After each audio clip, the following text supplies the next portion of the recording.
right, welcome back to the last episode in Season 8 of COVID-19 Distance Learning for Chemistry. We are again in Chapter 8, and this is the last section or episode, I'm calling it, 8.7. And hopefully you're watching this before April 24, which is a Friday, so that and that you're done with all the homework problems, so that the next week you literally just have to do the practice test, which I give you, and the real test, and get that uploaded and sent back to me. And that'll be all you have to do that week. Here we go. So 8.7 is about using stoichiometry to calculate the enthalpy of a reaction. And so I don't really have my iPad ready to get a quicker camera angle on this, but I was looking, and you guys can see this pretty well, I think. So if you can't, you'll see it in the book in just a second. That's what I'm going to be using again as a way to navigate you guys through this lecture, through this lesson. The term stoichiometry is something we've been doing all chapter, but in this lesson we're going to be using stoichiometry to calculate enthalpy. And so we're definitely going to come up with a definition right away for what enthalpy is. And usually you see it with this unit, delta H, with a little RXN below it. And so we'll talk about what that is right now. So let me just go ahead and switch to my camera here, or my computer. Go ahead and minimize that. Okay, so here we are, 8.7. The term enthalpy is basically, the definition is, it's a measure of the heat that is evolved, produced, whatever, or absorbed, taken in, by a chemical reaction. So it's how much heat is released or absorbed. And basically, here's another definition here. So it says, basically, the amount of thermal energy, that is either emitted, that's the same thing as released or produced, or absorbed, which would be like taken in by the chemical reaction. Under conditions, obviously under constant pressure, which are common for most everyday reactions, and those can be quantified with a function called enthalpy. And so specifically, we're going to be defining that quantity, and we're going to be calling it the enthalpy of reaction. The enthalpy of reaction. And again, it looks like this. I don't know if I can zoom in just a tad here. Let's see, we're zoomed out. Well, it's okay. The delta symbol there, the delta symbol is a Greek symbol in math or physics or chemistry or science, and it represents change. So there's always a before and there's always an after. And so basically, delta H means the change. If you were to do a final minus original or final minus initial, the change, the difference in heat of a reaction, of a chemical reaction. And so just to kind of orient ourselves again, if we look at the learning objective of how we're going to be using stoichiometry, remember that stoichiometry is basically just a fancy way of saying doing math and chemistry, but the real definition is the numerical relationship between chemical quantities in a balanced chemical reaction. So all those relationships in a balanced chemical reaction, like this one here, those relationships that you have 3 of these with 1 of those to make 2 of those, that's stoichiometry. Well, we're going to be using stoichiometry, which means we're going to be using these recipes, and we're going to be using stoichiometry to determine enthalpy. So let's look at this chemical reaction for just a second, or I'm sorry, this recipe, this pancake recipe for the last time. Basically, there was one thing missing in this recipe, and that is the amount of energy needed. Okay, so for example, if you're going to make pancakes, you can't just mix these things in a bowl and you're going to have some pancakes. You need fire. You need some heat. You need some thermal energy. Some thermal energy is what's going to take the baking powder and the eggs and the flour and do the chemical reactions necessary to make the pancakes. In fact, that's why, again, I say cooking is so much related to chemistry, because not only are you doing math, but when you cook, you're making chemical reactions occur. That's why eggs go from what they look like inside the egg to however you cook them. And basically, everything like bread, for example, even after bread is cooked, you put it in the toaster and it totally changes flavor just by heating up the already cooked bread, right? Toasting it gives it like a phenomenal flavor. And so, but what makes these chemical reactions occur in the kitchen? Again, it's heat. It's heat. You must have heat to make this occur. So this recipe is missing something like you would normally find on a recipe. It would say turn oven on to 350 degrees Fahrenheit, right?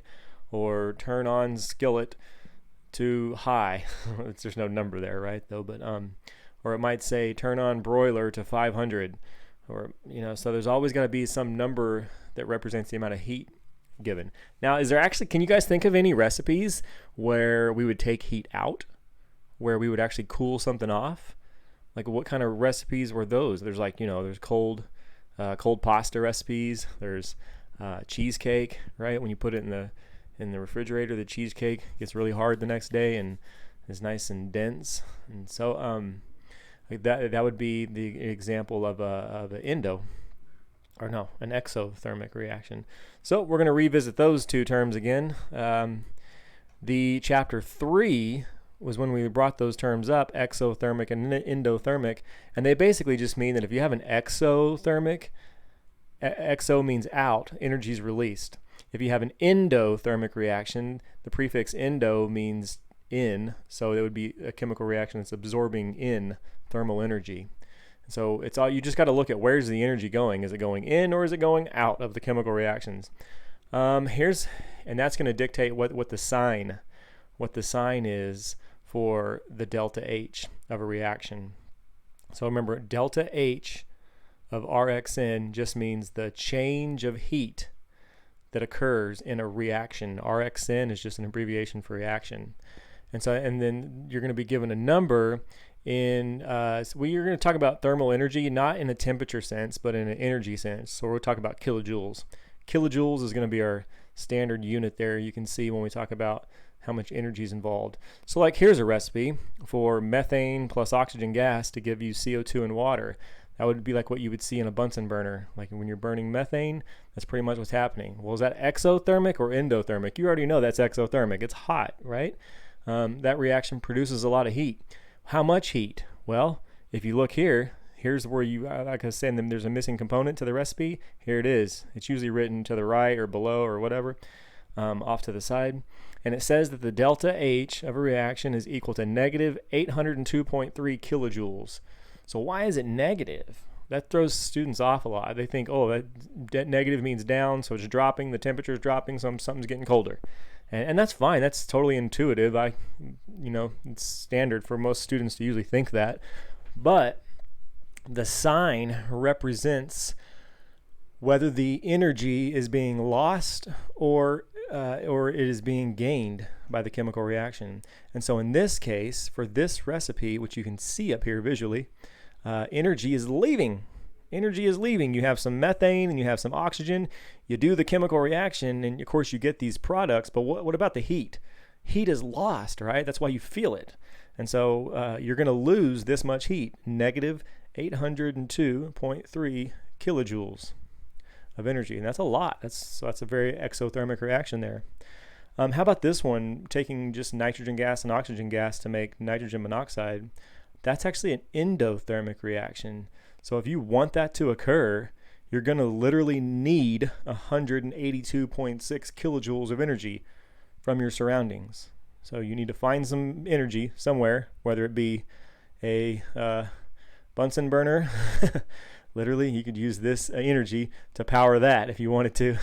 But you got to have some thermal energy, whether it be a stove, whether it be a hot plate, direct fire, whatever. But then not only are you going to need heat or energy, but you're going to need this much heat or energy. And that segues me into my next topic. This much heat or this much thermal energy is needed to make this recipe occur one time in terms of moles. So in order for 1 mole of nitrogen gas to react with 1 mole of oxygen, and you're going to produce 2 moles of nitrogen monoxide, you need this much heat. If you're going to do this 15 times, and you're going to need it 15 times that much. But the point is, in order for this recipe to occur just like you see it here, that's the amount of heat that's either needed or, in this case, released up there. And so what do I mean by that? So we'll do some examples here in just a second. Let's first look at these graphs. These are good. I remember when we did these in chapter 3, and there was some confusion to these, and I first honestly found them kind of confusing myself. You would think that this little energy arrow, since it's pointing up, that the exothermic reaction, that you'd have the products be way up here, because you're going to start here and then end there, but it's not the way it works. These dashed lines that say reactants and dashed lines that say products, those represent the lines or how much energy on this y-axis that is in those substances. So if you look at an exothermic reaction, it's actually like this. The reactants are way up here. You start out with a lot of energy, but when you're done with the chemical reaction, there's a loss of energy because the products have less energy. The products have less energy. Where did the energy go? Well, it got released to the environment. That's why we call it exothermic reaction. Heat is lost. And now generally if you're around it, it's just coincidence, it's going to feel hot. But is that always the case? No. We just talked about a cheesecake being put into the refrigerator. You're taking heat out, right? So that would technically be an exothermic reaction. Or one that gets students every year, my favorite, and I don't feel bad I missed it my first time too. The freezing of water to make ice cubes. That's an exothermic reaction. Most people say, oh, that's cold, so that's endo. No. You have to take energy out of the water to make it frozen, to make it solid, right? To make all the water molecules slow down enough that they freeze, then that would be exothermic. Okay. Endothermic reactions are the opposite. Your reactants are not going to have very much energy, but once your chemical reaction is over, your products, they're going to be way up here on the energy y-axis. So there's going to be a bunch of chemical energy stored up in those products. And to get that energy from here in the reactants to boom in here in the products, that energy is going to come from the surroundings. And so again, that's usually going to feel like the surroundings are going to feel cold because a bunch of energy is just left. So the air around the chemical reaction that had some thermal energy, it didn't even have to be hot, but again, that air, it's going to lose heat, and so it's going to feel colder than what it was. And so so there you go. Hopefully we got the concept now down. I want to move a little faster here. The stoichiometry on doing a chemical reaction like this, here's another one where you would have C3H8. That's going to be, if I'm not mistaken, propane, right? Yeah, propane. So the combustion of propane looks like this. The combustion of propane, which is just a hydrocarbon, C3H8, plus 5 oxygens, gives you 3 carbon dioxides and 4 waters. Remember, these have to be balanced or you can't do any stoichiometry. But in this case, we're doing stoichiometry with the balanced chemical reaction that's allowing us to do stoichiometry to get and determine the amount of heat that's produced. And in this case, if you just run this once like this, with these quantities, you'll lose, I should say, negative 2,044 kilojoules. You're losing that amount of heat from the chemical reaction, but technically you're kind of like producing it because you're pulling it out of the chemical reaction, and you can actually use that heat to do something different. So that's why we have to be careful with our vocabulary, but this negative sign means it's an exothermic reaction, and you know that when you combust propane, it's exothermic. It's going to be hot. That's why you use propane to cook with. So basically, we can use this value as a conversion factor like you see down here. Okay, and the way you set this conversion factor up is gonna be like this or upside down, depending on what you're trying to do. And so let's just jump right to a problem, all right? In fact, here's one right here, a liquid LP gas. If you see LP gas, that means liquid propane. An LP gas tank, liquid propane tank, in a home barbecue contains 11.8 times 10 to the third grams of propane. That's just another fancy way of saying 11,800 grams of propane. Calculate the heat in kilojoules associated with the complete combustion of all of the propane in the tank. Okay, well, you might just say, well, it says right here, if you burn propane, you're going to get negative 2,044 kilojoules. Well, that's only for this exact amounts. But are we literally burning 1 mole of propane gas? No, we're burning 11.8 times 10 to the third grams of propane gas. So your first step is to figure out how many moles of propane do you have, because grams is only helpful in knowing how much propane's in your tank. But if you're going to use this recipe, then it's in terms of moles, and so you need to convert that to moles. All right, and so you can see that that's what they did here. Their first step was to take this and convert it to moles of propane. Now, if you figure out the molar mass of propane, you add it all up, it's 44.11. So we're doing a little shortcut here. If you forgot how to do that, then you shouldn't even be watching this video, because you should be on 8.1 or going back to lesson some other chapter that we did all that stuff with. So now that we've converted that to moles of propane, check it out. It's only one more step. It's literally only one more step now. So these get a little shorter now. One more step that basically converts us from moles of propane to kilojoules. And don't say kilojoules of propane.